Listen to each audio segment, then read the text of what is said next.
So again, as we're waiting for people to, then please just sit quietly and do the basic meditation of the breath. So to bring your awareness back to the body, to the present moment, and do this focusing on the sensations in the body as we inhale and exhale. So we'll just do that for a few minutes as people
So, hello, welcome everyone.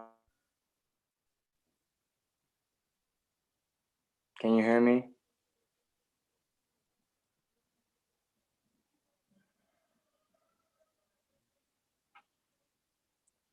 Hello.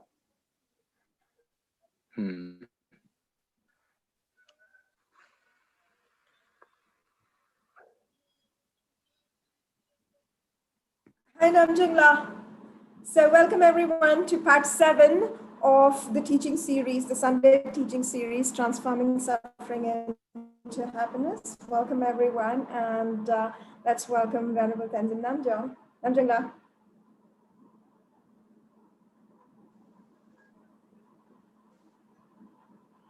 Can you hear us, Namjong? Now I can, yes. Can you hear me? Thank you. Yes, Venerable. Okay. Shall we start?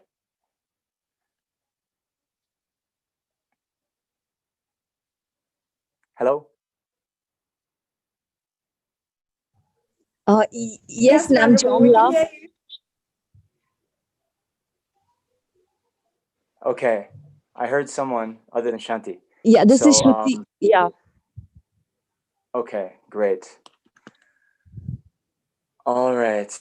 So, yeah, the internet connection might not be that stable, like my mind, but we'll continue anyway, okay? So, hello and welcome to everyone.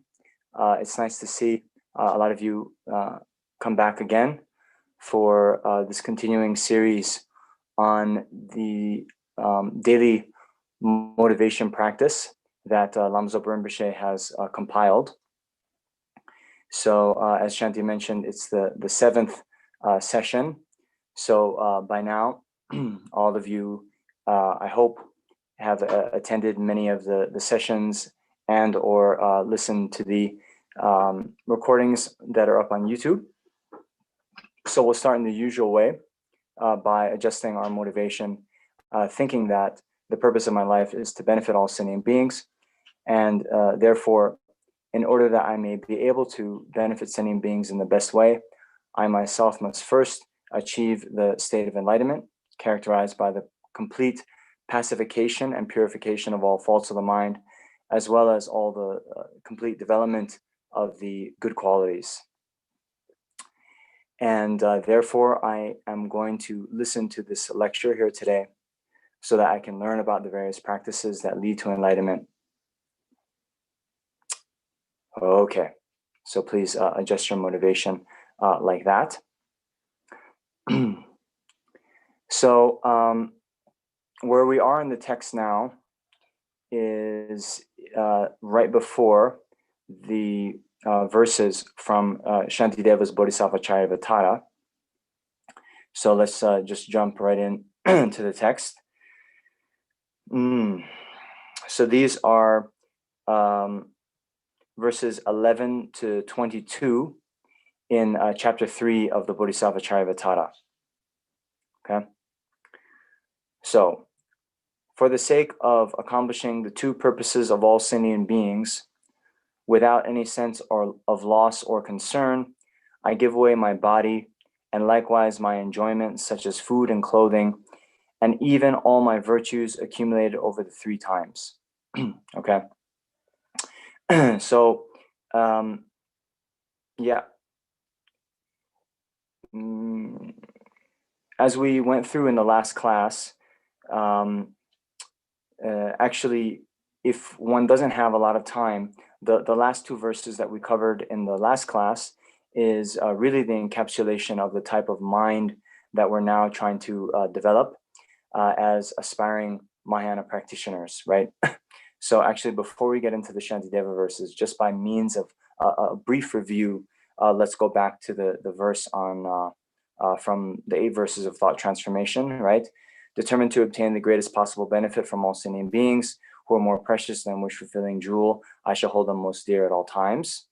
Yes. And then the next one by Arya Sura, may I become like a wish-granting jewel, fulfilling all the wishes, and like a wish-granting tree, fulfilling all the hopes of transmigratory beings. Okay.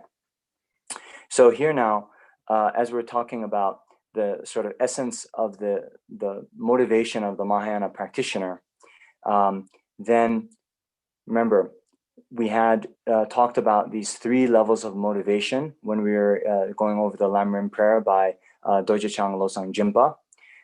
So again, to review, the lower capable being, their primary motivation is to get a good rebirth in their next life. Then the middle capable being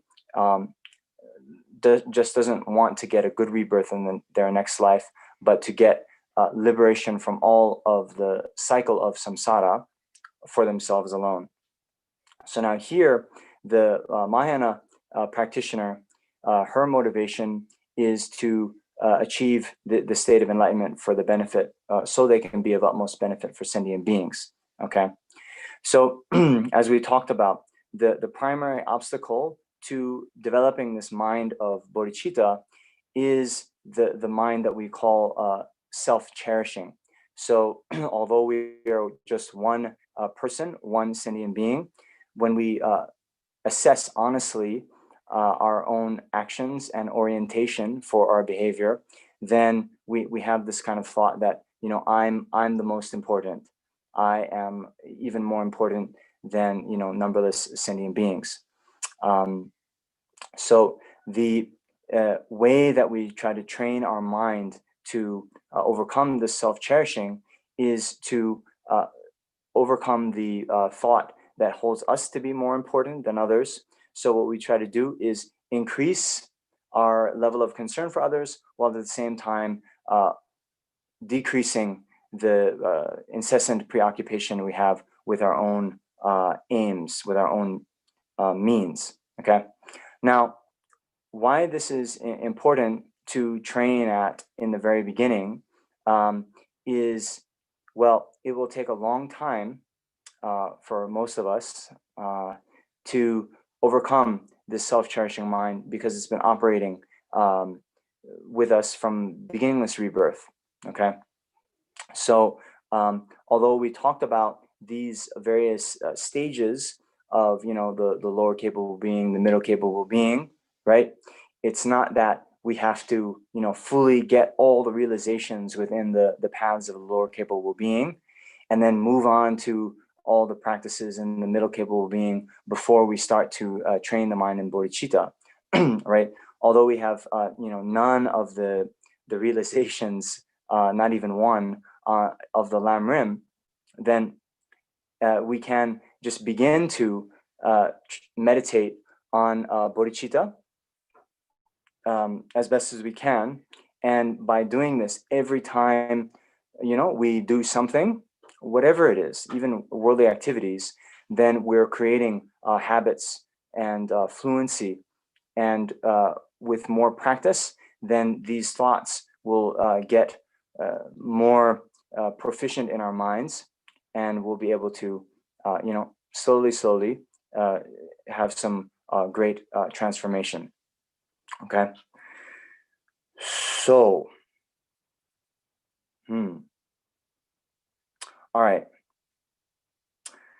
So as I was saying, right, the actual Shantideva verses: for the sake of accomplishing the 2 purposes of all sentient beings without any sense of loss or concern, I give away my body and likewise my enjoyments, such as food and clothing, and even all my virtues accumulated over the 3 times.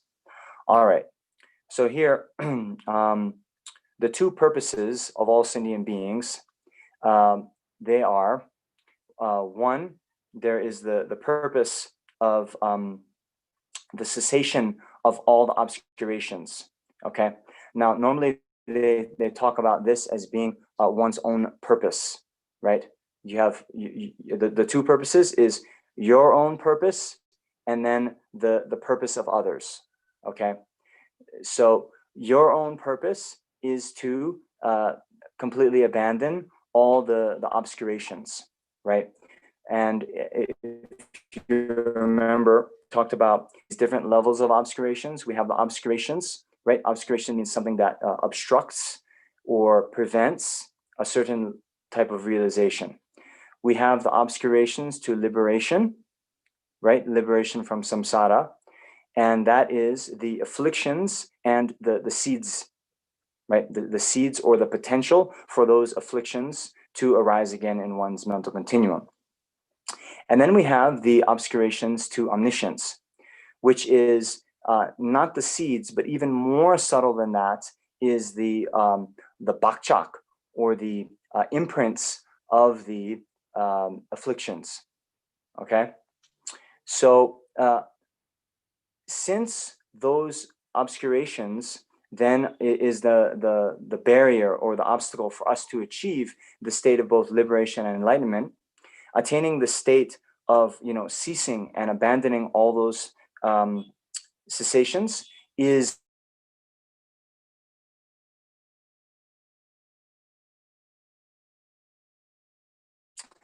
then you the purpose for others, and that is to complete all the realizations to the fullest extent. Okay, in other words, the omniscient mind. And what we were saying, this is the real need for us to achieve enlightenment, is so that we can be omniscient. And once we're omniscient, then we'll be able to work for others' benefit in the best way possible, because we'll be able to see exactly everyone we meet, their individual karmic state, their mental propensities, their disposition. And so then we can, as it were, tailor our message, tailor our guidance, tailor our teachings to them individually, in the most effective way possible. Before we get to that state of omniscience, as they say, even 10th ground bodhisattvas, they still will make some mistakes in how they guide and lead sentient beings. Okay, you understand? So the two purposes, the purpose for oneself, the abandonment of the obscurations, the purpose for others to attain the Dharmakaya. Okay. Now, you will also see in the texts when you study more, or maybe some of you already have seen, but there's the presentation of the different bodies of the Buddha, or the different kayas, right? Yes? Okay, thank you. All right. No, it's good if some of you, you give me some of these, because I don't know if my sound is cutting out too, okay? All right. And if you don't know what I'm saying, you can give me one of these. It's okay. I'll also then respond, okay? All right.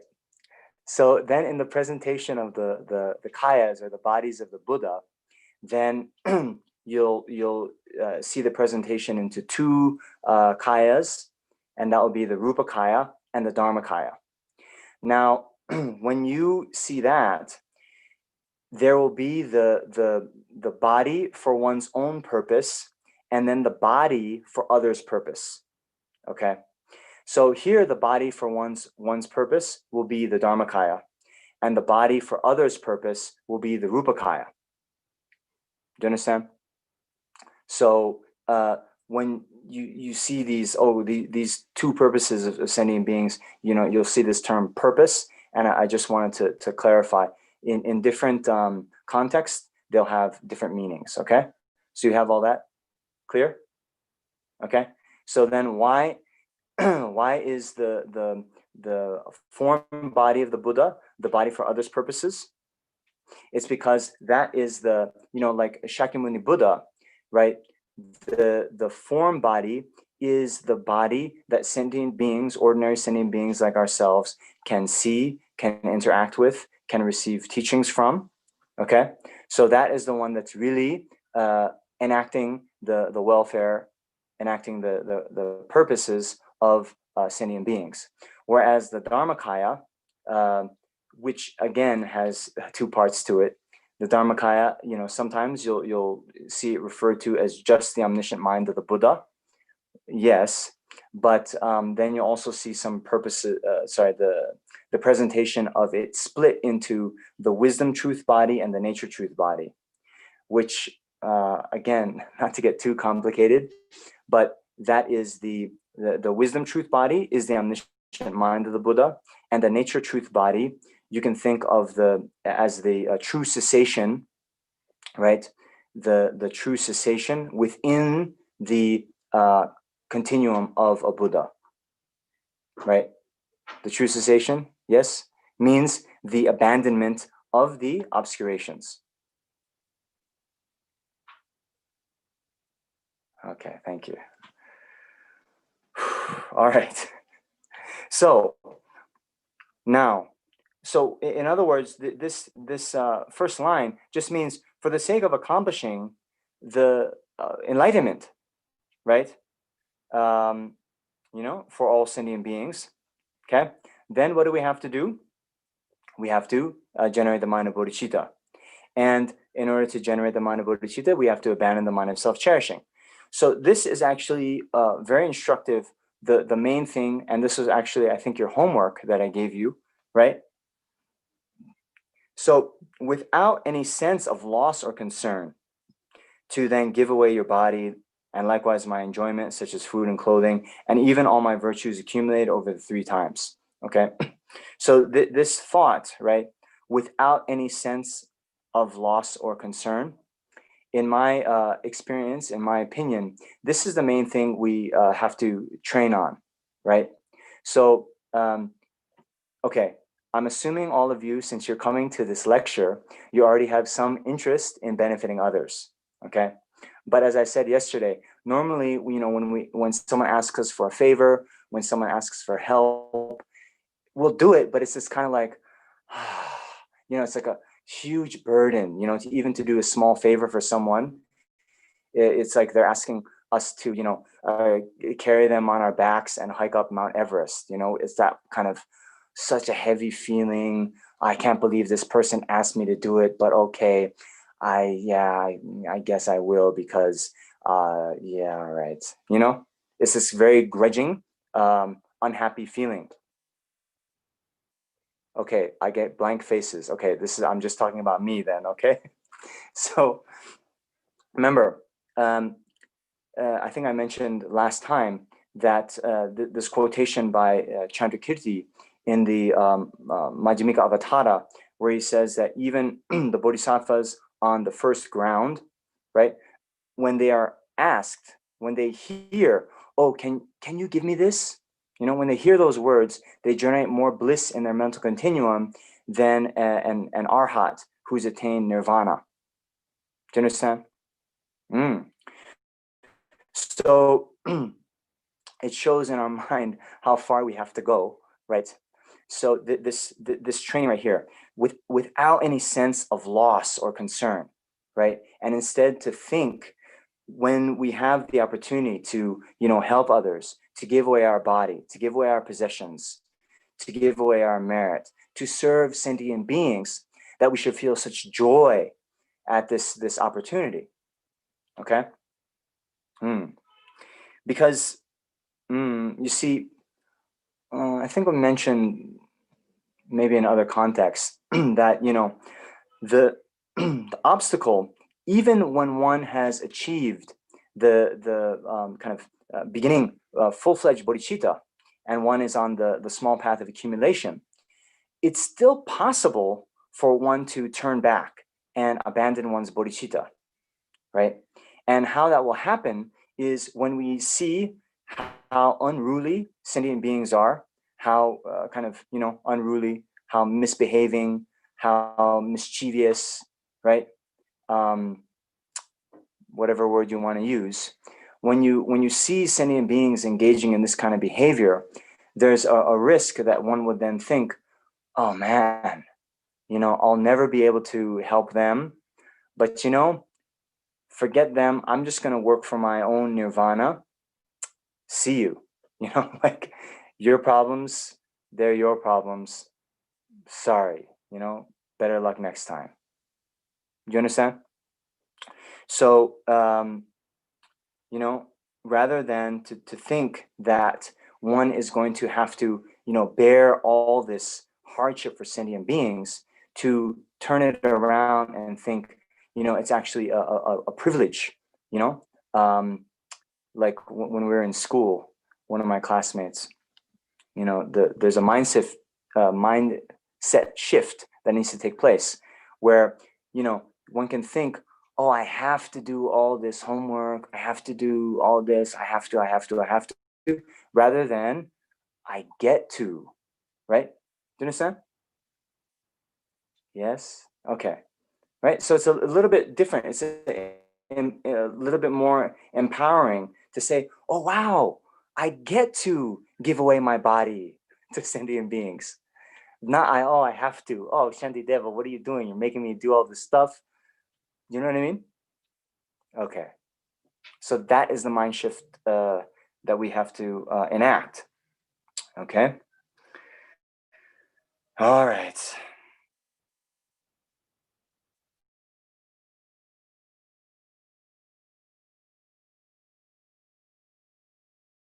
Here is when you reach in the meditation Tonglen, which some of you know. Of the people who know, maybe a subset of those practice, and maybe of those who practice, then maybe some of you are having a bit of, you know, familiarity with it, okay? But basically, I think many of you know, Tonglen is this practice of giving and taking. So here in this verse, explicitly is the giving, okay? But in the commentary by Lama Zopa Rinpoche, he said, at this point in the practice, you can also practice the taking, okay? So what this is to, first in the power of just imagination, to think that you are either, you know, taking away all of the suffering of sentient beings, and then alternating that with giving away all of your, as it says here, right, your body, your enjoyments, your virtue accumulated over 3 times. You envision that that is now being given away to all the sentient beings and becoming everything that is needed for them within samsara. So it becomes their food, their clothing, their shelter, all the way up to their enlightenment. Okay. So practically speaking, if you are going to, you know, pause here and do the meditation on Tonglen, then first it is actually said, although, you know, it's Tonglen, so Tong is first to give and Len is to take. In practice, you would first take. You first take away the suffering of sentient beings, because, you know, if someone, I don't know, if someone were suffering a lot, right? They're crying, they're so upset, they're in a lot of pain, and you come up to them and, you know, give them a chocolate bar, it's not going to actually do them much good. They might even slap the chocolate bar out of your hand, right? So first we take away their suffering, and we do this conjoining the meditation on Tonglen with our breath. Okay, so we visualize, and by the way, in this point of the practice, we've already done the preliminaries of having meditated on the faults of the self-cherishing mind, meditating on the benefits of cherishing others. Okay, and so now we envision all the sentient beings. We can develop a sense of the various sufferings that they're experiencing. And depending on how much time you have, you can, you know, just run down the 6 realms of cyclic existence and think of the individual types of suffering of all the various 6 realms of existence. And then you can think more generally of the sufferings of samsara, suffering of change, and the all-pervasive compounded suffering. Okay. Then, as you breathe in, you think, okay, all of their suffering of the 6 realm sentient beings now leaves their bodies and comes in the form of a black smoke. And you envision that you take that on, you breathe it in to yourself, to your heart. And you can think that there's your self-cherishing mind is in the form of a kind of black ball, black sphere at your heart. And when this suffering is taken on, then it hits it like a bomb that detonates and explodes and destroys the self-cherishing at your heart. So depending on how you're going to do this, the kind of more I find more meaningful is to go individually, go slowly, and you can start with the hell beings, right? And then just focus on them. Then pretas, then the animals, then the human beings, asuras, suras. Then you can continue on with the arhats of the Shravaka arhats, Pratika with arhats. You can even practice Tonglen with the bodhisattvas, right? Because they still have obscurations. They still are not Buddhas. And then one can also practice Tonglen. You wouldn't practice Tonglen in relation to your gurus, because you are trying to develop this sense that they are already enlightened Buddhas. But you could practice Tonglen with the other students of your gurus, your Vajra brothers and sisters, and think that you're taking on all of the negative karma and obscurations that all your Vajra brothers and sisters have created in relation to your shared guru, and think that all the obscurations that would then have the Vajra family no longer be guided and taught by our gurus. All of that you take on, right? And then this then helps to create the cause for the gurus actually to have a long life, because the those mistakes and the negativities that the disciples of the guru have created in relation to the guru, him or her, is the main cause that would have the guru manifest the aspect of passing away. You got it? All right. So that's the taking.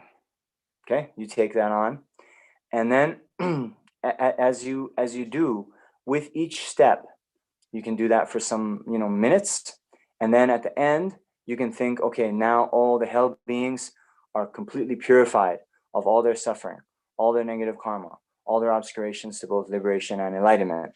Okay, right? And then you do that individually for each group that you're doing. Of course, if you don't have a lot of time, then you can just do all the sentient beings in one go. Sorry, I was laughing because I saw in one person's screen there's a cat that was jumping on the furniture. Okay, so in any case, you understand? You can do also all sentient beings in one go. Yeah? All right. Now, next is the giving. Okay? So here, yes, it says in the text, you give away your body, your enjoyments, such as food and clothing, and even all your virtues accumulate over 3 times.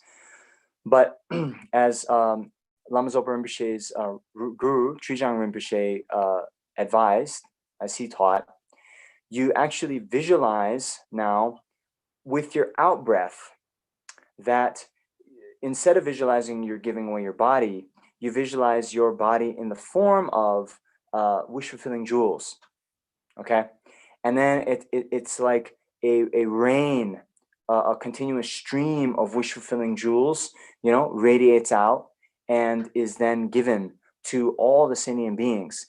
And it becomes everything that they need, as I mentioned, for what they need, the temporary pleasures of, or the temporary enjoyments of samsara, food, clothing, medicine, shelter, whatever they need, a new mobile, okay? Everything they need, yeah? And then all the way up to the realizations on the path. So realization of emptiness, realization of bodhicitta, direct realization of emptiness, and yeah, all the way to complete enlightenment. Okay? So you do that on the out breath. And again, if you're sort of new to the practice, how they normally describe is that first you would do only taking, and then you would do only giving, and then you can do alternating giving and taking. If you're already familiar with this, you could just sort of already jump to practicing giving and taking on each in and out breath. Okay, and here again at the end of the meditation, you would then think that yes, all the sentient beings are not only completely purified, but they've received all of the realizations on the path, and you can actually then envision all the sentient beings as being enlightened in the aspect of the deity.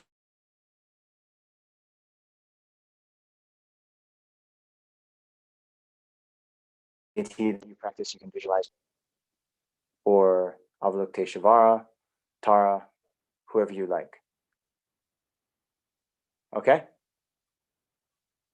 Okay, thank you. I saw one face like this. I don't know if it was, just maybe they got frozen in time. Okay.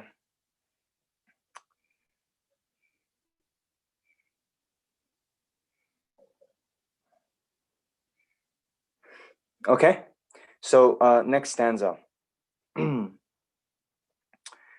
By abandoning attachment and giving everything away, I'll pass beyond sorrow, and my mind will achieve the non-abiding sorrowless state, the state of omniscience. Since I'll have to give up everything all at once when I die, it's best for me to give it away to sentient beings, because Buddhahood is attained in that way. Okay, so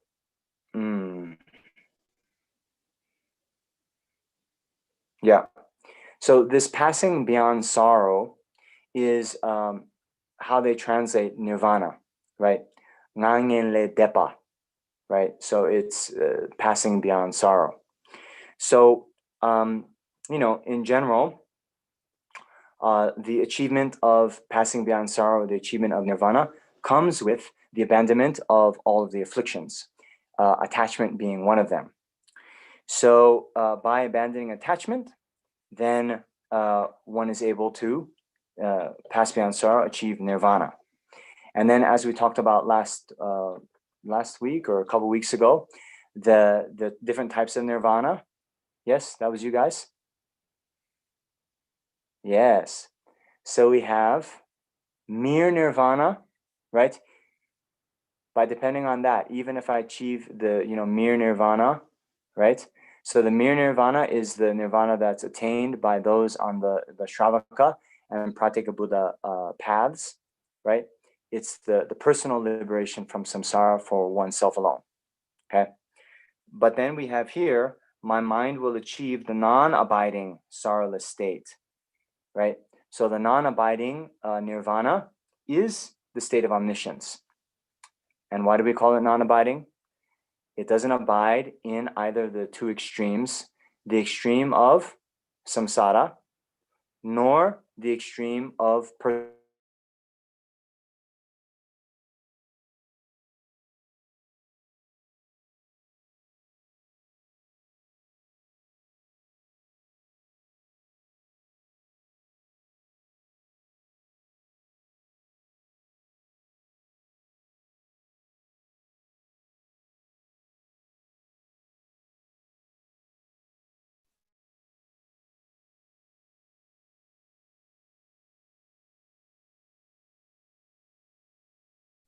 Okay. So this is harking back to the meditation we had in the section on death and impermanence, where we did the 9-point death meditation, and the last one, the last root. At our time of death, the only thing that will matter is our Dharma practice, right? And then we had, our resources won't matter, our friends won't matter, our body won't matter. Okay, so since all of the material resources, all of our possessions, and so forth, will not continue with us to our next life. You know, we can't bring even 1 rupee to our next life with us. Then it's best to practice charity with the resources that we do have now, with a good motivation, the motivation of bodhicitta. Then we can collect such extensive merit that will then become the cause for us to have success, have resources, and have good experiences in our next lives. Do you understand? So as we were saying, even this thought of remembering that we're going to die, and that at our time of death, the only thing that will matter is our Dharma practice, then that can help become an antidote for the excessive preoccupation, for the marvels of this life. But in particular, it can become an antidote for this accumulating mind that is never satisfied, instead wants to always get more possessions, more wealth, more shoes, whatever you guys like, right? All right.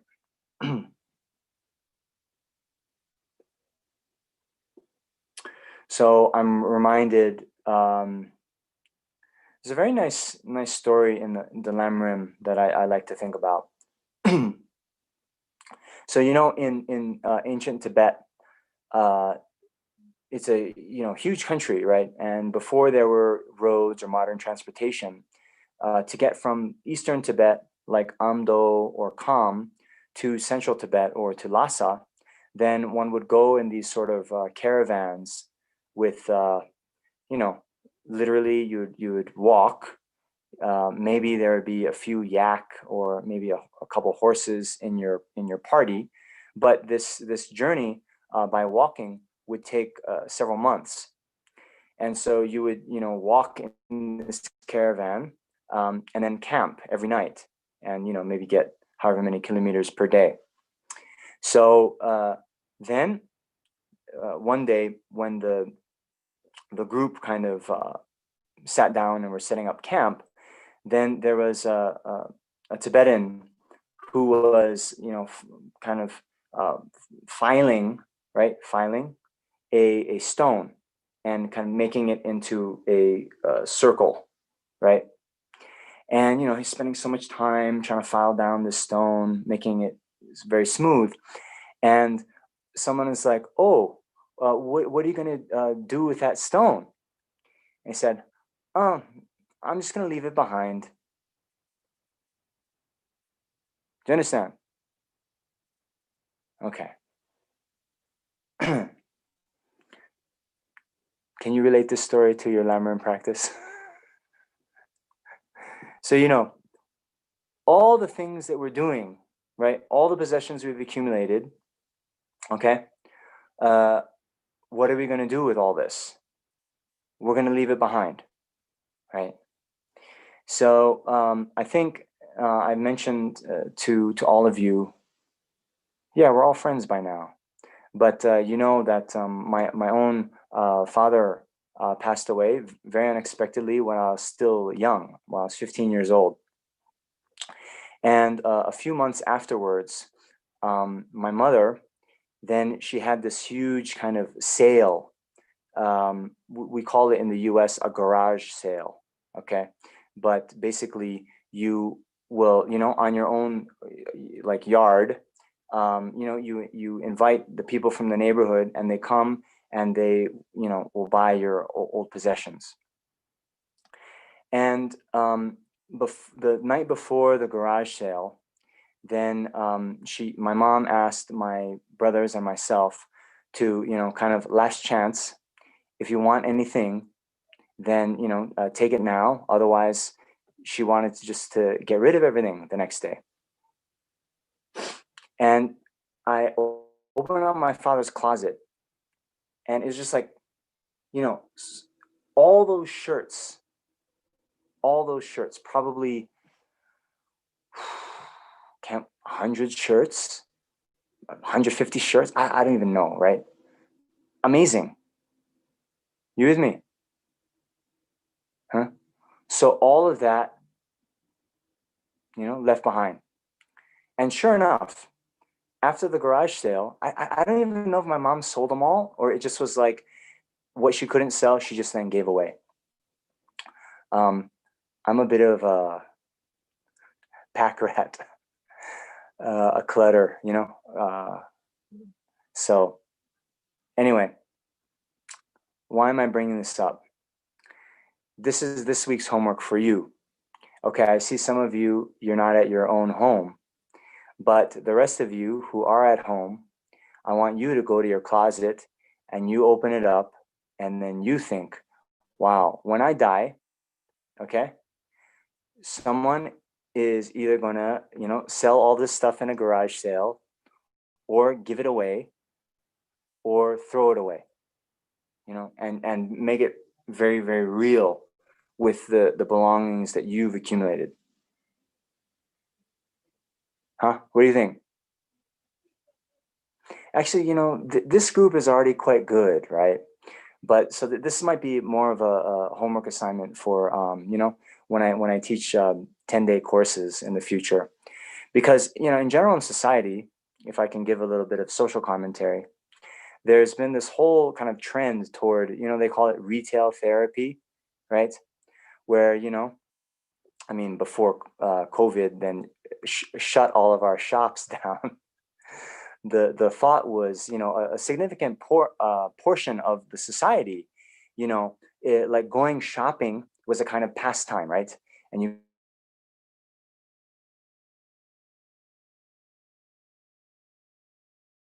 stores and you buy something and you feel good, right? That's why they call it retail therapy. Yes. So, but then what happens, right?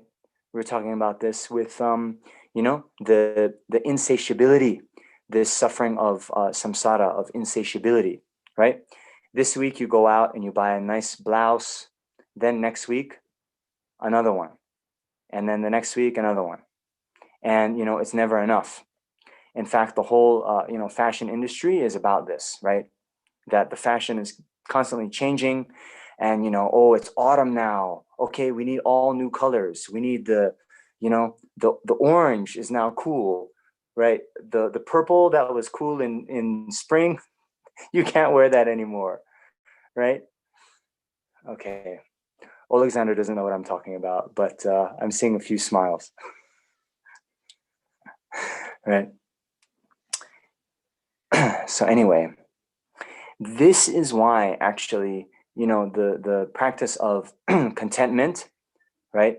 And being content with, little, with whatever you have, is one of the very practical teachings of the Buddha that can, without, meditating on emptiness for so many years and all these other things, right?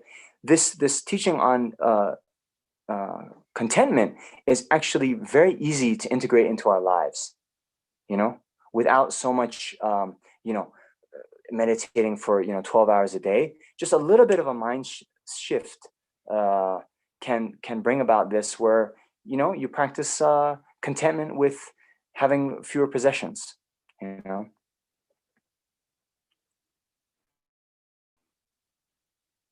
So that's your homework for the week.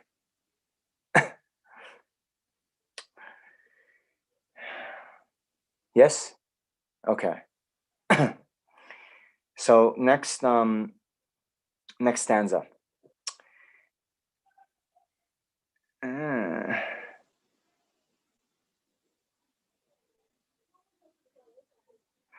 As I've already given this body an impure aggregate to all beings to use for their pleasure, even if they always kill me, criticize me, or beat me, and so forth, I will let them do whatever they like. All right. So we have to now preface these next verses a bit, okay? Now, I don't know if many of you are following His Holiness the Dalai Lama when he's been teaching during this COVID crisis. So I know for the past 3 days he has been teaching. But the teaching before this, or maybe 2 times before this, when he taught the praise of dependent origination, okay, there's a question that came up, and it was about, okay, when you're trying to benefit others, when you're trying to live with bodhicitta, but others are, harming you, criticizing you, being very bad to you, what do you do? Okay. And so if you then, just read these verses where you're like, okay, yeah, beat me, kill me, do whatever you like. Okay. It can be a bit, maybe misleading. Okay. So actually, within the Bodhisattva vows, okay, there are 2 very relevant ones, and I'm just going to, Alain, my computer has gone to sleep. I'm just going to read out these Bodhisattva vows. Hold on one second. Okay. So if you haven't memorized the Bodhisattva vows yet, then these are the secondary Bodhisattva vows. This one is number 16. Okay. Not correcting the deluded actions of others when you are capable of doing so. That is, not pointing out someone's negative habits of body or speech. When wrathfulness would be beneficial, not punishing a non-virtuous person to correct them because you would think it would hurt his feelings or because of fear of his anger. Okay? All right. Then there's also the secondary vow 45, I think. Yeah, 45. Okay? Not preventing those doing harmful actions from continuing their actions by whatever means is necessary according to the circumstances. The boastful may need to be looked down upon. The violent, punished physically. Those harmful to society, banished. Out of laziness or attachment to those people, you do not act when you have the authority to do so. Abbots and disciplinarians should punish or reprimand those who are misbehaving. Transgression consists of having the power to do something and not doing it because you do not care about the harmful person himself or about those he is harming, or because you are lazy. You understand? So these are the 2 kind of things that we need to balance, right? On the one hand, when we talk about these verses that are coming up in Shantideva, the thought is, okay, yes, we have decided to try to live our lives with bodhicitta, cherishing others more than ourselves, okay? Now, it's actually this thought when people harm us and then we get angry toward them, because remember, this thought of anger is really a wish that the other person receive harm. And so since the thought of anger is the kind of greatest danger to our development of bodhicitta, right? Then even more so than self-cherishing, because it's the anger that will be like, not only do I not want to benefit you, but I want you to experience some kind of suffering, right? So since that is such a big risk, then we meditate on these verses as primarily an antidote for us getting angry or us getting upset at those who harm us. Do you understand? Okay. But, okay, though we're not getting angry at them, then it's not just we think, okay, let them do what they want, and sort of withdraw and not engage with them because, we're lazy, or we're afraid that if we point out their mistakes or wrongdoing, then they'll get angry at us back. Okay, so those, that's just another kind of 8 worldly concerns, right? If we think that they won't like us anymore if we tell them something uncomfortable about them, that's just 8 worldly concerns. So we have to, make good on our positive obligation to benefit sentient beings, and to, point out where they were acting in an unskillful way. Okay, now that said, we always have to balance a third thing, which is, using the skillful means to assess, even if we want to benefit someone and maybe point out some things that they're doing wrong, we have to then assess what and how can we do that in the best way, right?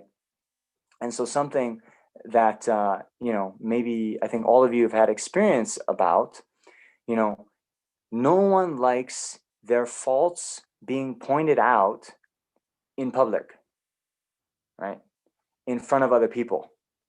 So if you're in a meeting with others, or unfortunately, I even saw this in some of the classes we had at certain centers that I'm not going to name, right? When, inside the class, then, people are pointing out each other's faults. And then it becomes like this, competition. And people then, they lose face, and they feel they have to defend themselves. So they then attack the other person. And it can very quickly degenerate. Yes, you've all had experience of this? Uh-huh. So in some of those situations, yes.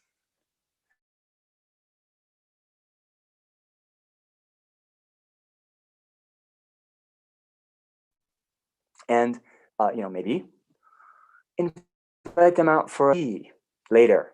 Have a kind of, meeting where it's, just you and that other person, and you can explain things in a better way.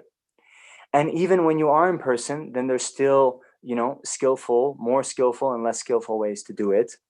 So rather than coming out and saying, you were like this, you, and this kind of blame thing, to use, like a Socratic method of asking questions, oh, hey, I noticed, yeah, maybe you got a bit upset in class today. What happened? And, you let the other person talk, you let them kind of get their feelings, off their chest, right? And then through a kind of non-confrontational way, you help them, you guide them to see that maybe, having a big yelling argument in the Dharma class in the center maybe wasn't the most skillful thing to do on a Sunday morning. Okay? You guys understand? All right. Okay? So those 3 things, okay? We do have a positive obligation to benefit others, and therefore we have a positive obligation to prevent people from continuing in their, unskillful ways. But when we do so, we should not do so under a motivation of anger, trying to retaliate, but rather only compassion for the other person, wishing to, help them and benefit them. But even with that compassion, we have to combine it with wisdom, and then kind of use the skillful means to, help them see the error of their ways, successfully and skillfully. And the further sort of corollary with this is, honestly, there might be some people that, they're so stubborn, they're so kind of fixed in their views that no matter what you say, you're not going to be able to get through. And if you try to bring it up, even with the most kind of gentle and skillful, way that you can muster, it won't have any effect. and they'll still take it personally. They still will come to criticize you, and you're just not going to be successful. So even in those cases, remember, these vows, it was saying that the fault is out of a motivation of not wanting to get scolded by them, or being lazy. Okay, but in the commentaries that I've read about the Bodhisattva vows, if you think that you don't mind getting scolded from your side, but talking about it with this person isn't going to actually benefit them, and it's actually just going to cause them to get more stubborn and more sort of upset about it. And then you say, okay, I just can't talk to this person. And then you don't point out their faults. It's not a degeneration of this bodhisattva vow. Do you understand? Okay. So, yeah, it's a bit difficult. And the only thing I can say to kind of let us be a little bit gentle with ourselves, remember, even 10th ground bodhisattvas are going to make mistakes in the way that they interact with sentient beings. Do you understand? So some of this is, a lot of trial and error. As Chogyam Trungpa Rinpoche said, the spiritual path is one mistake after another. Okay? So to understand that, yeah, as long as we're sentient beings, we're going to be making one mistake after another. And therefore, try to learn as much as we can from these mistakes, and try to bounce back and do better next time. But then also appreciating the fact that within samsara and without clairvoyance, even sometimes you have the best intention, you've read all the books on non-violent communication, and you've done everything you could, still some people are going to fly off the handle. Okay.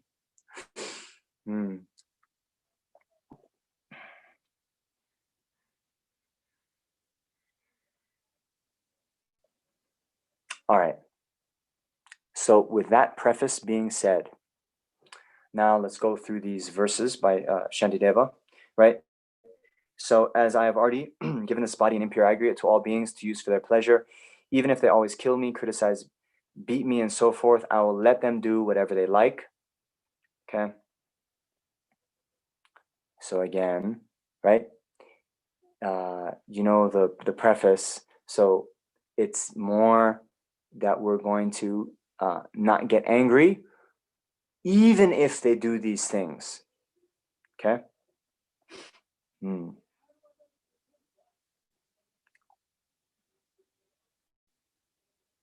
All right. From now on, whether they play games with my body or make it an object of laughter by ridiculing and making fun of it to hurt me, since I've already given this body of mine to sentient beings, why would I resist it by protecting it and so forth? I will also use it to do any virtuous action that doesn't harm and benefits others. Okay. Yeah. So, of course, I mean, later we're gonna get to this, but we talk about being, the earth, the fire, water, wind, medicine, a bridge, whatever sentient beings need. Okay.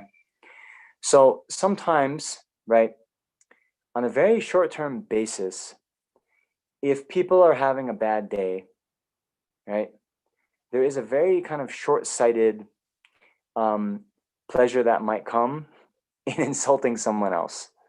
Have you ever felt that? Yeah? Okay. So if you were quite open-hearted about it, right, and then someone came to criticize you, right? You might think, okay, maybe this person needed someone to criticize at this point. I will be their target so they can, vent.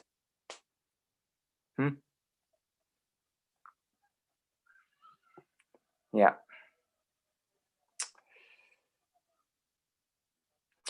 All right. Next verse.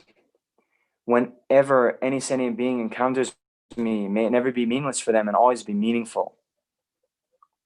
Whenever someone has an angry or devotional thought arise just by looking at me, may that attitude alone become a cause that always accomplishes all the temporary and ultimate purposes of that being.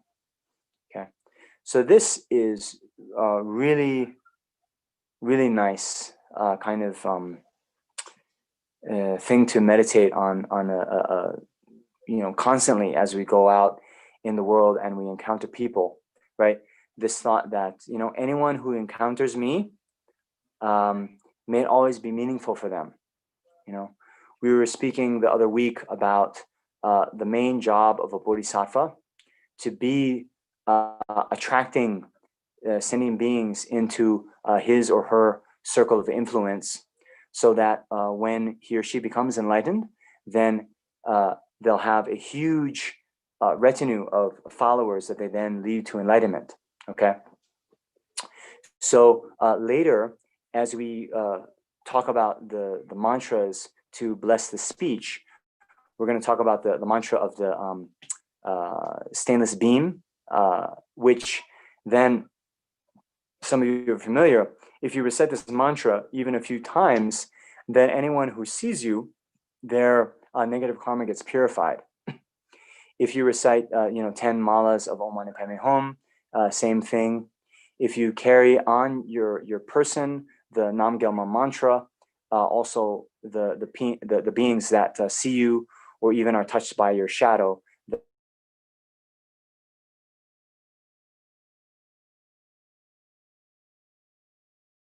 sort of practical level, you can carry, and some of you have these like little lockets, or there's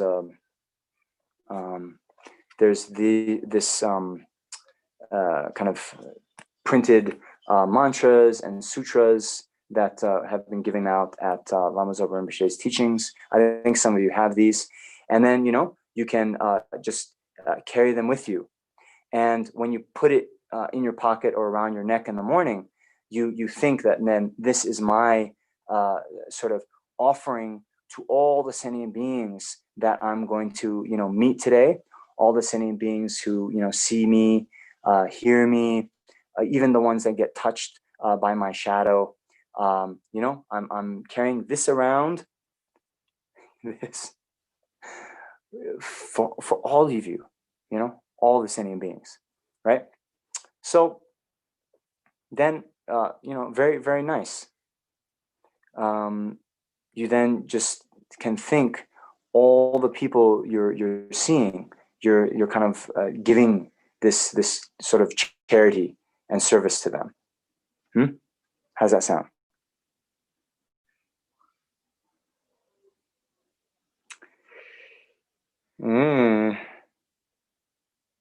Right.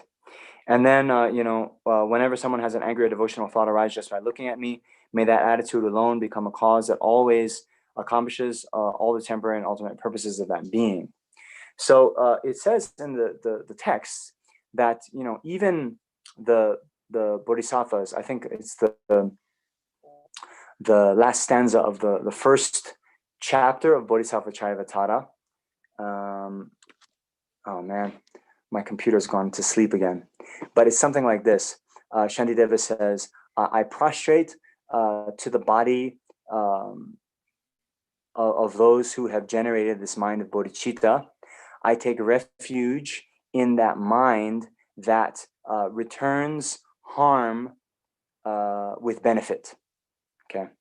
So then in the commentaries of the Bodhisattva Charyavatara, it says that when bodhisattvas actually are harmed, okay, then they actually in some sense get very happy, because they have made a karmic connection with this person that's harmed them. And sometimes you hear this talk about the karmic debt. So as some of you know, I see Ina's there. She's in Bodha now. But this Bodhanath Stupa, I forget the whole story, but there was a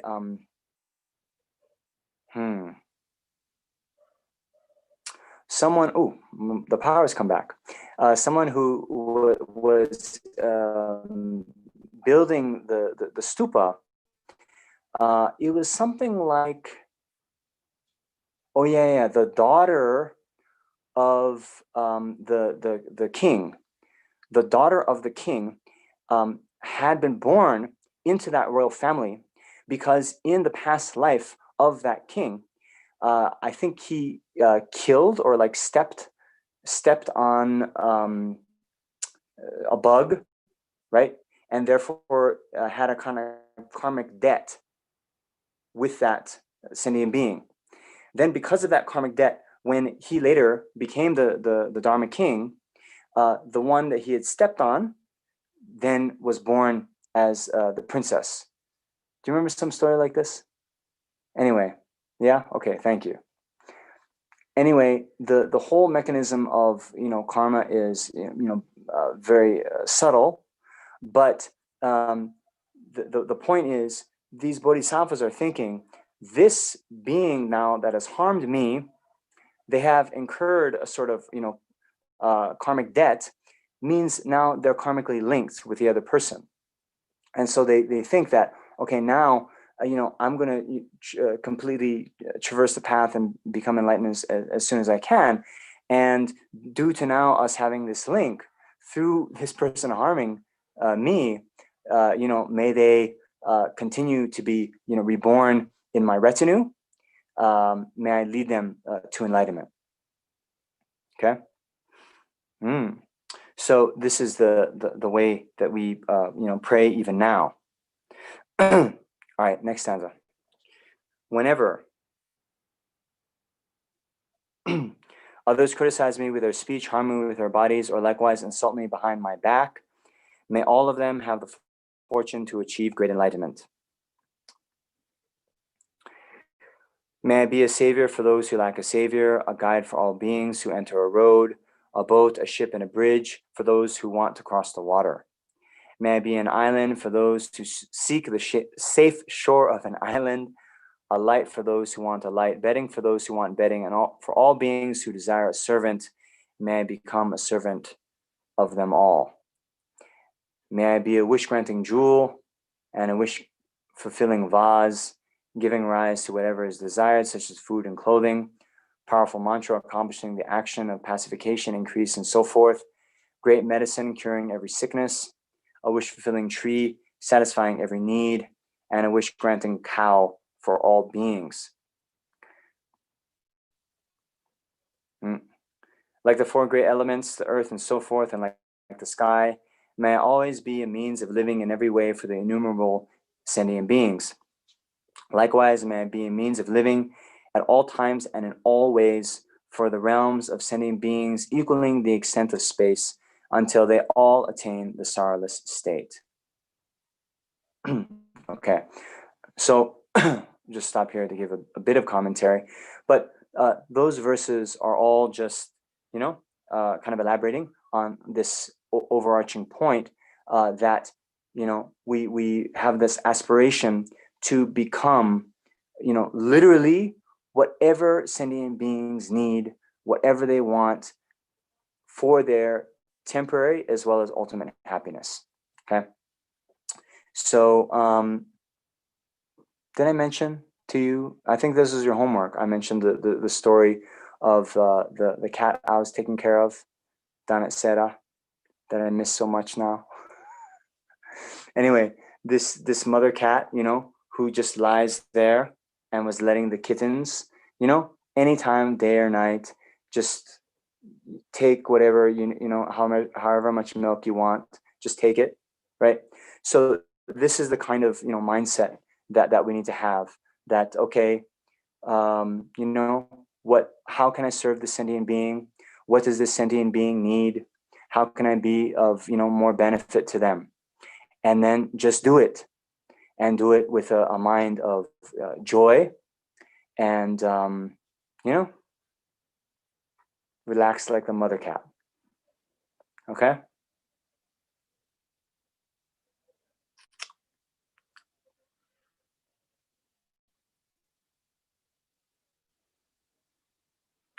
So I'll mention this. Yeah, we have a few more minutes. Okay. Rinpoche, he tells this kind of story, and he gives this advice many, many times. And it's, there's a reason for it, okay? But he tells this story where, especially people that are doing service and like working in Rinpoche centers, performing service for Rinpoche, basically. He tells this story of, one of the directors of the center saying that, they were complaining, saying that, oh, everyone is using me. Everyone's using me. Okay. And, Rinpoche responds by saying, a bodhisattva, they want to be used. Okay. You think about that, right? So anything that is going to be useful for sentient beings, right? The bodhisattva is diving into that, and is so happy to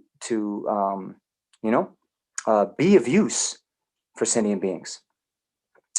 And even then, when Rinpoche also says this, right? The director's job is to take all of the blame. Actually, I might be elaborating on what Rinpoche said, but this thought of taking all the blame, but none of the credit.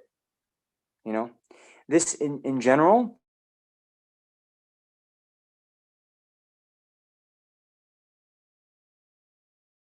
when things are going wrong, right?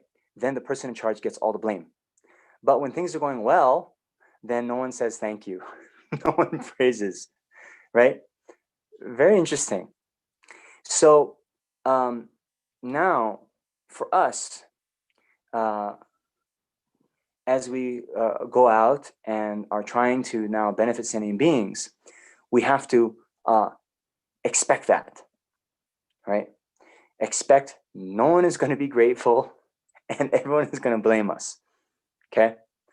But although, even if that happens, that not then shake our determination to continue to benefit sentient beings, and just say, I'm not doing this service, I'm not teaching, I'm not whatever, serving my guru for thanks, for a good reputation, for material gain. I'm doing it just to benefit sentient beings, right? And so, rather than kind of asking or inquiring, what am I getting out of this? But to think, okay, is this, am I still benefiting sentient beings? Is there some use in what I'm doing? Okay, great. And then it can help us, not tender our resignation.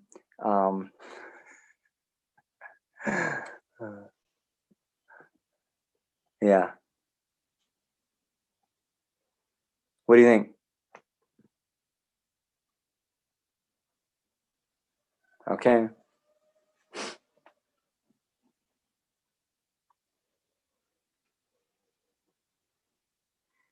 Because you see, I'll just elaborate a little bit more, right? I think all of you, okay, I see 8 people on my screen now. And I think all of you have taken bodhisattva vows, right? So remember, I'm always trying to emphasize when we recite these words that it's not just the words, okay? But, when we take the Bodhisattva vows, and some of you I think did it this morning with His Holiness the Dalai Lama, right? We say, all Buddhas and Bodhisattvas dwelling in the 10 directions, please listen to me. Okay? Right. Then, just as all the previous, Tathagatas, Arhats, perfectly completed Buddhas, right? All the previous Buddhas, generated the mind of bodhicitta, and then successively trained in the Bodhisattva methods. So I too, for the benefit of sentient beings, will generate the mind of bodhicitta and successively following the practices. Do you understand? So that's the commitment we're making. Okay, who are we making that commitment to? All the Buddhas and Bodhisattvas of the 10 directions. And what are we saying? Hey, all you Buddhas and Bodhisattvas, just as you generated bodhicitta, and then you trained, and then you think about how they trained. Even Shakyamuni Buddha, you look in the previous life stories, giving away the body to the tigers, giving away the flesh, the blood, training for countless eons, right? Right? Okay, so just as you guys did that, okay, I'm gonna do that. That's my promise to all of you. Okay? So now, as they say, when the rubber hits the road and we go off into our real life, then we should think that these bodhisattva vows, it's not just something we do in the morning, but it's something that we then try to embody in our actions and in the way that we're conducting ourselves. Okay? I got one message saying that my voice is low. Can the rest of you hear me? Okay. So maybe it's your speaker, not my voice. Okay. You with me? All right. So now, last stanza. As long as space remains, as long as transmigratory beings remain, until then may I too remain to dispel the suffering of transmigratory beings. So again, this is one of His Holiness Dalai Lama's most cherished stanzas from the Bodhisattva Charyavatara, and again completely encapsulates the mindset of a bodhisattva.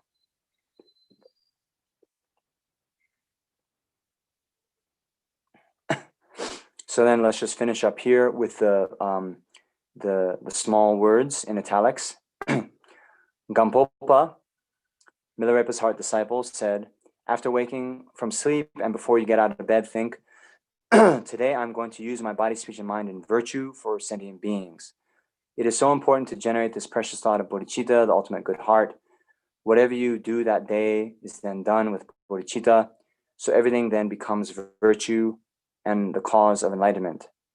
If your motivation is wrong, everything becomes negative karma and a cause of the evil gone realms. When you then go to sleep at night, dedicate all your actions of body, speech, and mind for sentient beings. This is extremely important. It is said that without difficulties, this becomes the path to the Dharmakaya.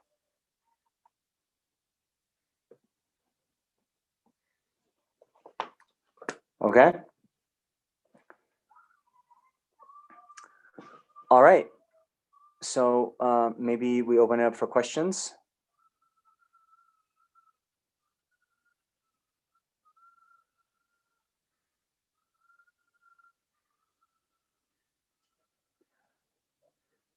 Hello.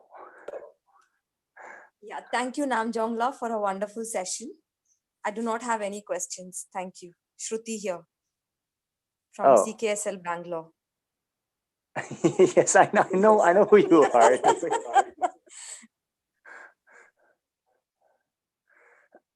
Okay. Yeah, glad you can make it. I don't remember you coming to other sessions, although maybe you were on the YouTube. Yes, I'm focusing on the Nalanda diploma course. So for the first semester, 21st is the last date. So Unfortunately, I saw your session also, so I logged in. Okay. Yeah, thank you. It was Great. a very nice session.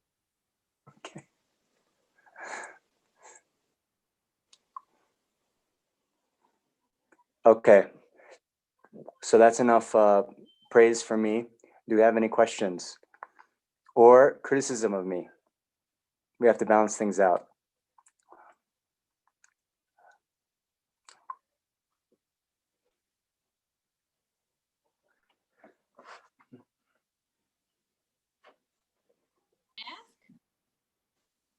Yes? So for the bodhisattva vows, so Now your voice is very low. is it better now? Yeah. Okay, cool. Yeah. Okay, so for the bodhisattva vows, just to make sure that we are doing what we have promised.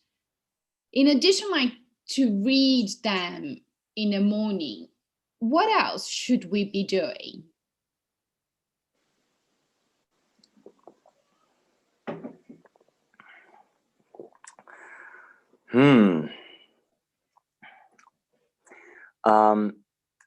You see,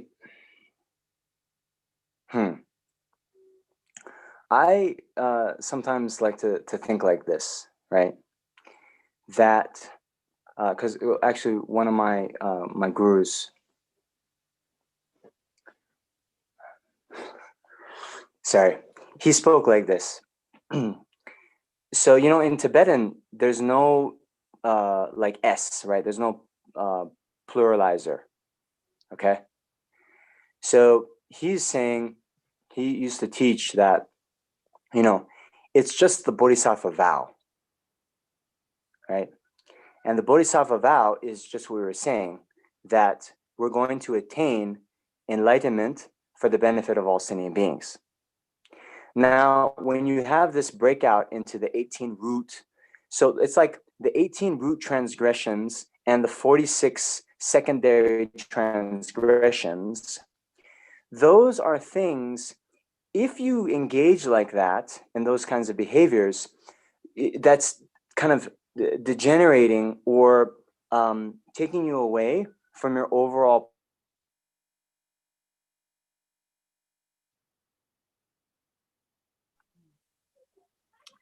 Okay, you're frozen.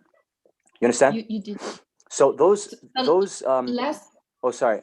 Did you hear me? It's just because you froze. So the last thing that you said was right. Okay. So let me start over because I don't know what was the last thing. One of my gurus, he would say that actually it's one vow to achieve enlightenment for the benefit of all sentient beings, and therefore, in the engaging vows, to do all the practices that lead to it. Okay. So now there's the 18 root and 46 branch transgressions that if you're engaging in that kind of behavior, then you're not really kind of following this overall bodhisattva ideal to the best of your ability. And particularly when you look in the secondary bodhisattva vows, they're all categorized into the 6 perfections, right? So the thought then is, right, as someone who wants to achieve enlightenment for the benefit of all sentient beings, what should you be doing is practicing the 6 perfections, right? You should be, meditating on bodhicitta, practicing the 6 perfections, practicing the 4 types of gathering disciples, right?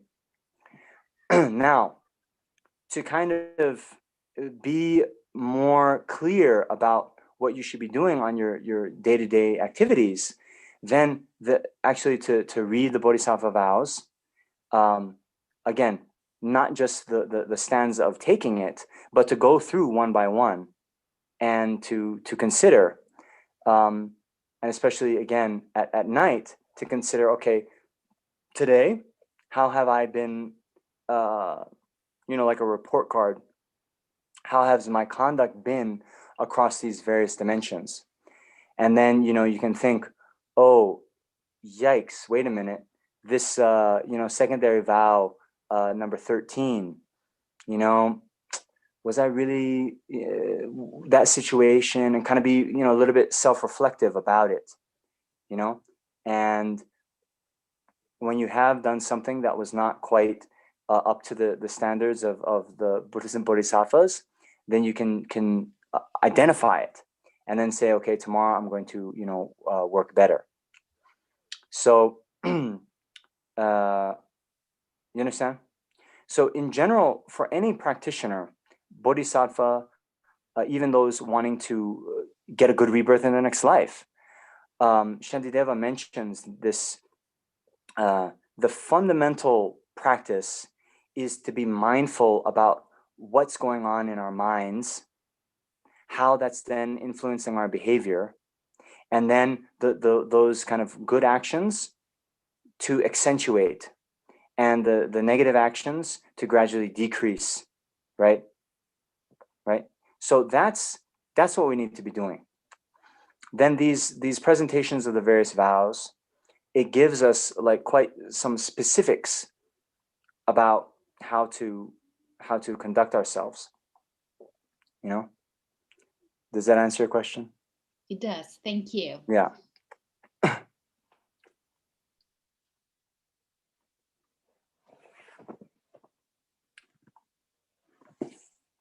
Okay. Next question.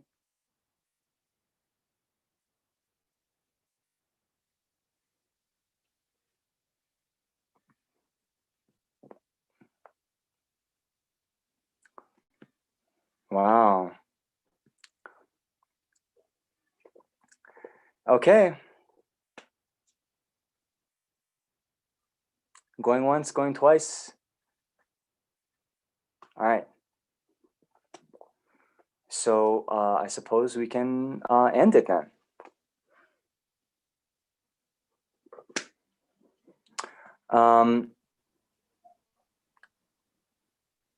Yeah, I'll say this. So the rest of the text, we've got through the main body of the text. And next is just some practices, blessing the speech, and some kind of daily mantras to recite. So yeah, we'll go through that. When I started to teach this in Bangalore last year, my intention was also to go over some verses that His Holiness the Dalai Lama recommends for daily meditation. And yeah, what do you think? Let's ask the boss. Shanti, can we go over those verses also?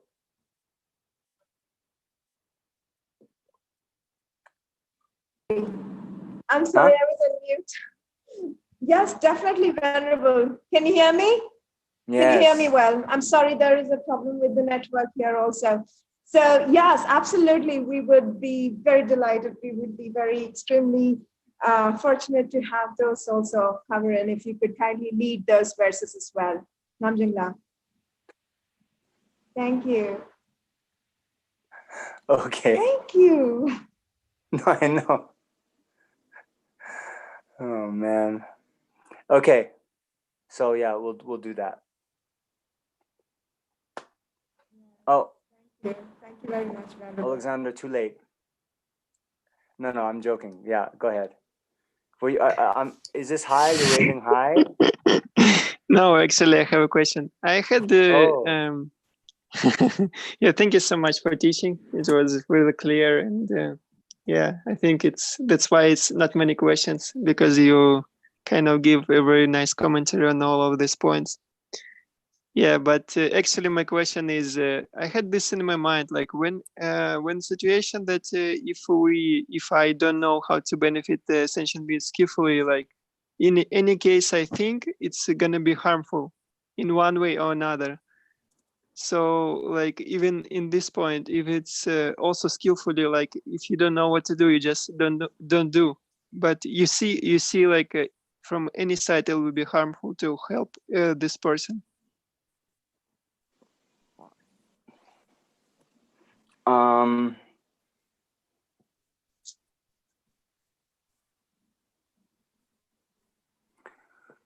Yeah, okay. So I heard what you said, but what is the particular question? I can be more specific. For example, I talk with my Yeah. father, right? And Okay, I nice. know like that you know, I want to help my father, but if I gonna talk about this, like even like nice from sides, you know, start to talk about like things that you give example about wardrobe, you know, that he have a lot of stuff, or I talk about that, he gonna be all upset. In any case I say, he gonna be upset, you know. I know he gonna be angry in any site I go, especially like because maybe like he would think that I'm trying to teach him or something. Like it's very like I don't see the point that what I can say to him that will be beneficial. Nice. Okay, I like the specificity. So yeah, I know exactly what you mean. And yeah, sometimes, especially with our family, you know, there's also this kind of hierarchical structure where, you know, it's not your place to be giving this advice to the parents or even, you know, your older brother or someone. So in those kind of situations, yeah, better not to, yeah, mention and kind of criticize or even like make a suggestion to your parents. So one of the things, you know, you can do then instead of that is you be the kind of example. And you know, I know you don't live in Ukraine anymore, but let's just say as an example, right? Next time you go home, you know, in your old room, you might have all this clothing that has been stored for, you know, the last 10 years. And then you can just say, okay, you know what? I'm going to go through all this stuff I have in storage and give it away. But not, you know, but do it in a very skillful way and not be like, do you want to do it too? You know, nothing like this, but you just kind of, you know, as they say, be the change you want to see in the world, right? So you do your kind of own thing, and that's all you can do. I mean, similarly with like, I mean, many of us, we face this where we're the only one in our entire family that is a Dharma practitioner or even, you know, remotely interested in Dharma. And then there's a tendency at the beginning, you know, you think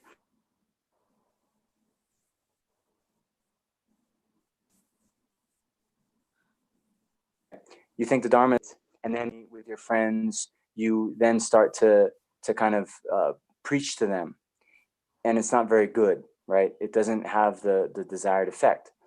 So rather than doing that, then you just kind of, you know, live according to the principles, and you know, you're kind, you help out when you go visit your parents, you know, you wash the dishes, you know, you're a nice guy, right?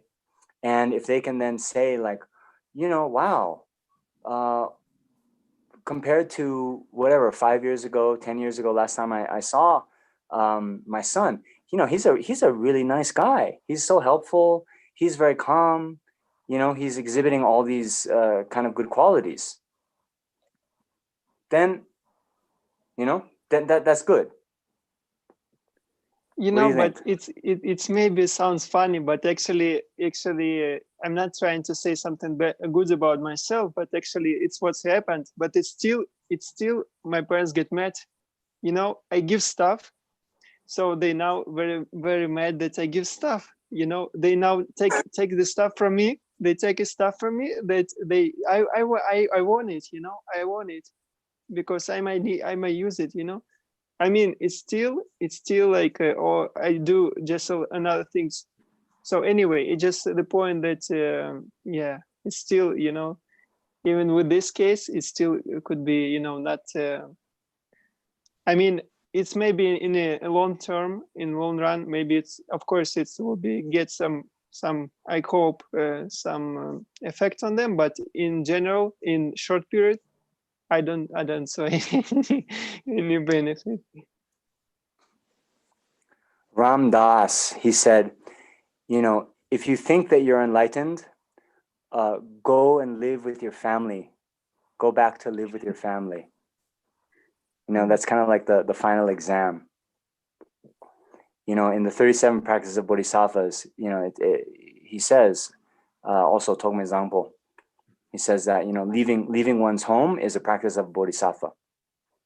Because when you're, these kind of family relationships, they're very, very difficult to navigate, to manage. And especially, this is also with the friends you grew up with. We have these kind of,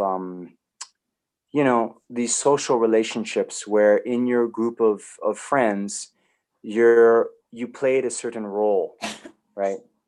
When you were, whatever, 18. And then now, although you're very different, when you go back and meet those people, it's like a kind of, I don't know, a gravity that the people then fit into the old roles. Does this happen with some of you? I know this is myself.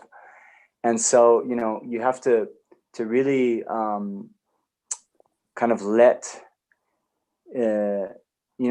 people be as they are and be kind of flexible to the situation. But you have your kind of core principles that you're going to stick to. And even if that means being inflexible, like, for example, if they want to, drink a bottle of vodka with you, right? You have your, limits, right? Very hard to do. So it's good that you moved to the US.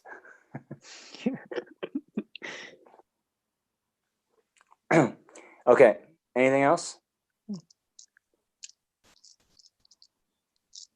Namjongla, I just wanted to ask, is CK still opened? And when would you be coming to Bangalore to teach us? Because I see all the Hindu temples are opened in Bangalore. But CKSL is not opened. Sorry if I'm asking you this question. Well, no, I when am I going to come back? I don't know. When am I going to come back to India? I don't know. After I come back to India, when am I going to go to CKSL? I don't know. When is CKSL going to open? I don't know. So that's that. We're having these Zoom sessions because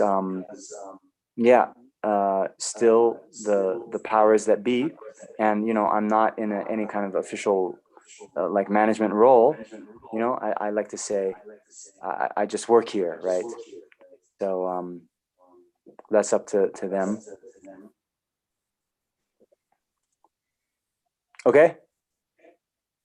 Thank you. But you can tune into the Zoom. I know even when we went to actual classes in CKSL, you had a difficulty commuting because you live far away from the center. So you should be very happy that you got to have this teaching and you didn't have to drive across Bangalore traffic, right? Yeah. But being with the Sangha face to face is much beneficial. So, yeah. No, I agree. But that's part of the overarching lesson of these months where we, accept the reality and kind of see the glass as being half full. Okay. Yeah, thank you, Namjongla. You are welcome. Venerable, there's a question from Stina. I have privately messaged you. Oh.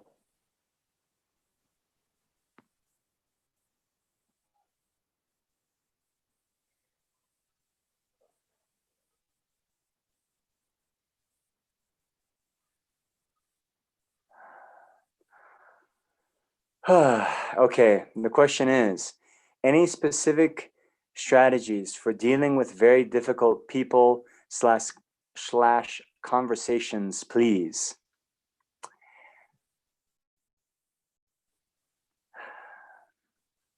Okay, so here again, I always find it a little bit difficult to talk in general terms, right? Or I should say, the general terms we covered in this class, right? How to deal with difficult people, deal with them with compassion, tolerance, patience, warm-heartedness. Okay. Now, to know more about the specific situation you're in, just like Alexander's question. Okay, there's a specific thing with the parents in this kind of setting and what to do. It's a little bit kind of easier to navigate. But when you say how to deal with difficult people, okay, why are they difficult? What is the difficulty? And then you kind of have to think and analyze and adjust the way you interact with them based on a whole set of factors that and only and so you have to kind of learn these general principles about tolerance and bodhicitta and compassion, and then when you go to those individual situations, then you try to act according to those principles as best you can. But other than that, I find it very, very difficult to give many more sort of broad strokes because every situation is different. Sorry, that's not going to be so satisfying, but it's the truth.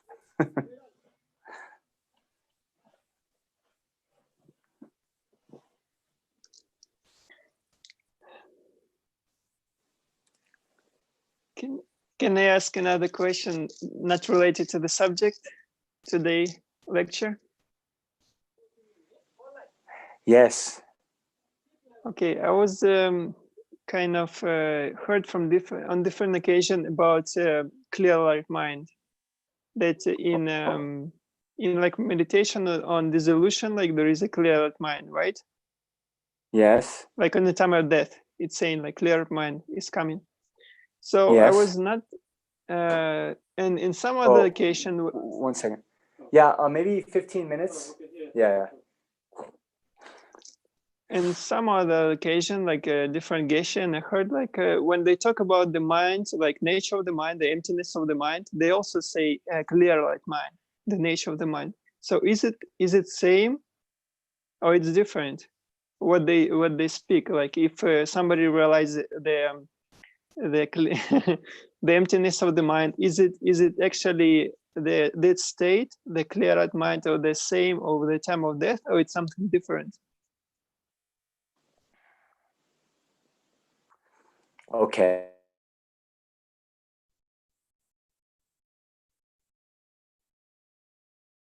And this phrase, clear light mind, it shows up in a few different contexts. So sometimes you'll hear clear light mind as it relates to the clear light mind at the time of death, right? And then sometimes you'll hear that the nature of the mind is clear light. Yes. And are those two the same? Yes. Yes? Okay. So also yes, if somebody realizes emptiness of the mind and clear of the mind of the time of death, it is the same actually, like phenomena, the same kind of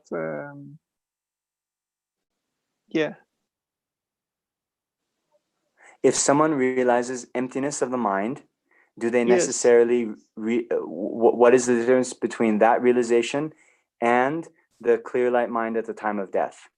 Yeah, state. It is the same state of subtlety of the mind, or different?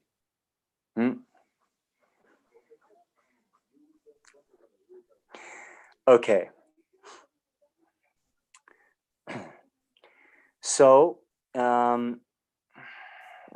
when you say you hear geshes talking like this or like that, and what do they mean? Of course, the best thing would be to ask them what they mean. But I will say that there is a little bit difference in the presentation depending on the school. Okay. So it seems that, hello? Okay. Maybe in the Prasangika school, there's that phrase that the Buddha's first pronouncement after he was enlightened, peaceful, unelaborated, clear light. You remember this statement, right? Yes. So it seems that I'm not an expert on this, but this is what I think, okay? It seems that in that context, clear light just means the lack of inherent existence. Okay? Now, the clear light at the time of death is talking about the subtlemost mind after all of the gross sense consciousness and mental consciousness have absorbed. Okay? So that one is talking about the subtlety of the mind, but that mind doesn't necessarily have to realize emptiness. Do you understand? Yes. In fact, if you haven't realized emptiness, when you die, you have briefly this clear light of death, but you're not able to utilize it on the path. You don't realize emptiness, right? Okay. So to I guess sum up your question, that means someone who's realized the emptiness of the mind, they can do that without utilizing the subtlemost mind. Okay, and so they wouldn't necessarily have to realize the clear light. Okay.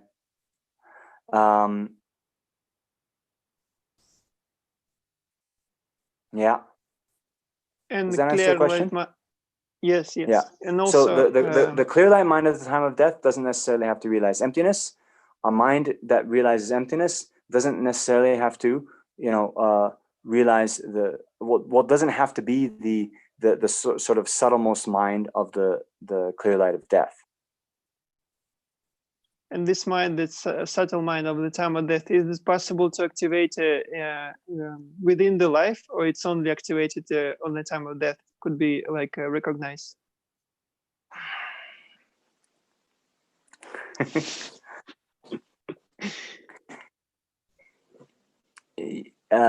You're getting into some of the very most profound aspects of Highest Yoga Tantra. Okay, so I'll just say in kind of brief,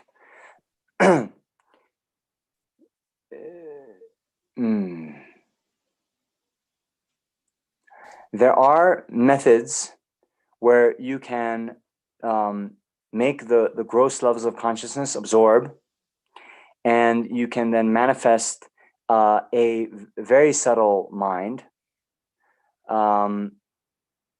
probably akin to the clear light, and maybe you could even say that mind maybe would be as subtle as the clear light at the time of death. But the full-fledged clear light at the time of death, that is a special mind that is coming at the time of death. So through various yogic practices, you can manifest a mind as subtle as that, but it wouldn't be called a clear light at the time of death because you're not dying at that time. Okay. You understand? Thank you. Yeah. Okay. So just to reiterate, right, one thing. See, even that, and I forget the whole thing, but that first pronouncement of the Buddha when he was enlightened, he said, what I've discovered is peaceful beyond elaboration and clear light. Okay, so there are different interpretations according to different schools, the Prasangika, the Chitta Mantra, and so forth. But what I consider when the Prasangika talk about the mind being clear light, then it means empty of inherent existence. Okay. But when we say clear light mind, then in certain contexts, it'll be the mind that is realizing emptiness. Do you understand? Mhm. But Yes. yeah, it really depends on the context. Okay. Anyway, Okay. I don't know Thank if I you. caused more or less confusion, but No, thank you. Thank you. Very good. yeah. And I know of there's course, another with question I've messaged. Ale.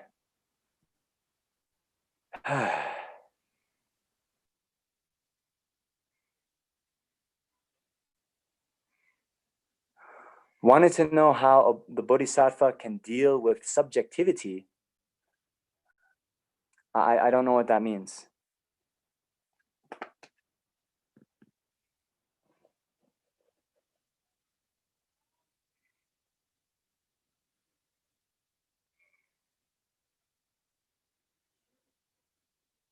Sorry, So anyway, she is on. yeah. So I don't know. I don't know what that means. Deal with subjectivity.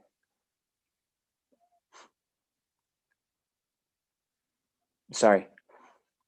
I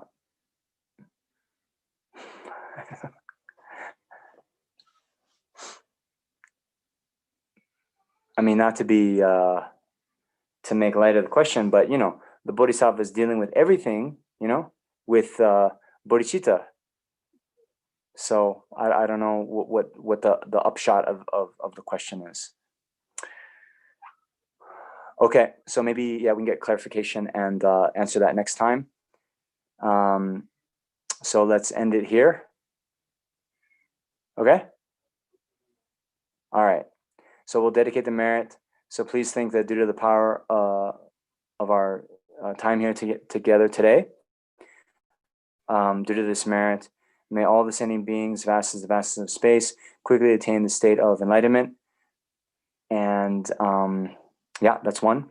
And may they quickly achieve the precious mind of bodhicitta, both the conventional bodhicitta as well as the ultimate bodhicitta.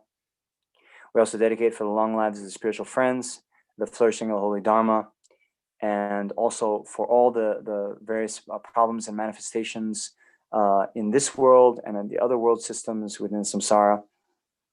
All the problems due to sickness, economic problems, natural disasters, environmental problems, war, and so forth. May all of these be pacified as soon as possible.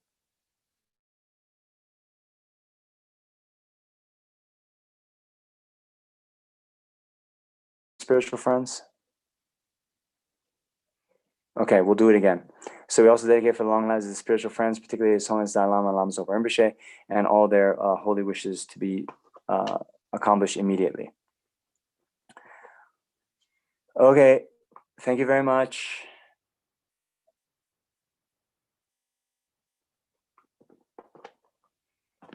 All right, wait, did I give you homework this week? Thank you very much, Namjong La. You have homework this week? You do? Okay, good. I don't remember what it is. So next week when I say, did you do your homework? You can just say, oh yeah, of course. Oh, look at the closet. Okay, nice. All right. Okay. And actually the previous homework, I think of generating this mind being joyful when others ask us for help. That is, you know, like permanent homework until you're enlightened. Okay. So like that. Okay, everyone, be safe, and thank you to CKSL, especially Shanti, for your organizational work, and I will see you all later. Namaste. Just quick announcements, please. Thank you, Namjong La, for accepting our request to lead the Lama Chapa and Soak offering, Venerable. This is for all the participants on Saturday, September 12th, we start at 7 p.m. Venerable Namjong has accepted our request to lead the Lama Chapan's soul offering practice for us. Thank you very much, Namjong La. Part 8 of this teaching series will be hosted next Sunday, September 13. Time remains the same, 2 p.m. to 3:30 p.m. India time. And coming Tuesday, we have Venerable Tenzin Namjong, Tuesday's teaching series on the two truths in Buddhism. So that's part 7. Recordings of all these teachings, except for part 2. I'm sorry about the delay in uploading the part 2. I'm going to do that before the 15th of this month. I apologize to everyone for the delay. All the other video recordings are uploaded on Chokur Sibling YouTube channel. So if you wish to subscribe to us, you're welcome. Please take benefit of all the video recordings, subscribe, hit that subscribe button, and also hit that bell icon for notifications. Thank you very much once again. Have a fabulous, fabulous, awesome Sunday. Thank you. Namjong La, special thank you to you. Okay. Yeah, I've been watching a bit of YouTube, and there's some of these guys, they're always like, hit the subscribe button, crush that like button, hit that bell notification. They're like these kind of personalities. I sounded that way. I'm so sorry. No, I love it. Sorry, I love it. Yes, just so I myself learned about that bell icon very recently. So it helps actually. No, yes. I like it. I very much like it. We get notification. But the way they do is very funny. They're always like, like kind of hip hop guys. Even it's like a, some kind of lecture on whatever topic. They're always like, hit the button. Anyway, so you got to do that next time, okay? More gestures. Okay. Please cut that out of the video that's going to be uploaded. Yeah. Okay. See you. Okay. Thank you, Venerable. Bye. Thank you, everyone. Bye.